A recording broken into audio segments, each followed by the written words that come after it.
তোমাদের মায়েরকে দেখো আমি রুই মাছ নিয়ে এসেছি। রুই মাছ পেটি আছে, পেটি দেখো কি কটা সর্ষে বাটা করবো। এই পেটিগুলো ভাজা হলো। এই দেখো একটু সর্ষে দিয়ে দিলাম আর টমেটো দিয়ে দিলাম, স্বাদ মতো নুন আর হলুদ দিয়ে দেওয়া হলো। একটু বেশি ভাজবো না, জল দিয়ে দেওয়া হলো।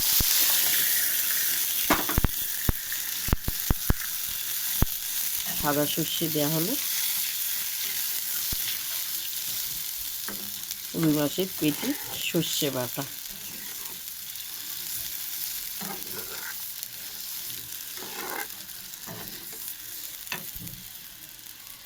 তোমরা পারলে কালো সর্ষে দিতে পারো, তো আমি সাদা সর্ষে দিয়েছি। তো ওটা কাঁচা লঙ্কা চিরোনো ফালি করা আছে, আর ধনেপাতা দিয়ে দেওয়া হলো। এই যে সর্ষের মশলা ঝোলটা একটু ছিল দিয়ে দেওয়া হলো। এটা হালকা মশলা, বেশি কিছু দেওয়া হয়নি সর্ষে বাটায়। খুব সুন্দর লাগবে, দেখতে পেয়েছো শুধু।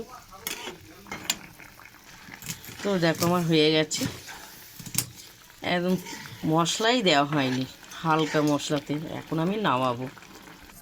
প্রথম থেকে লাস্ট তোমাদের রুই মাছে পেটি দিয়ে সর্ষে বাটা করা হয়েছে। তো বেশি আমি মশলা কিচ্ছু দেওয়া হয়নি। একটু জিরে,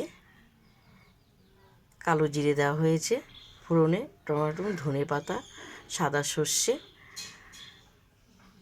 তো লঙ্কা চিরে ধনে পাতা দিয়েছি, আর কিচ্ছু দেওয়া না। খুব সুন্দর লাগবে খেতে। তো তোমাদের রান্নার রেসিপিটা যদি তোমাদের ভালো লাগে দেখে আমাকে লাইক দিয়ে শেয়ার করো, কমেন্ট করে জানাও। অসাধারণ। চলো এখন আমি খেতে বসবো সর্ষে বাটা দিয়ে। আর বেশি মাছ রান্না করিনি, শুধু পেটি দিয়ে আমি সর্ষে বাটাটা করলাম। অপূর্ব অপূর্ব খেতে লাগবে।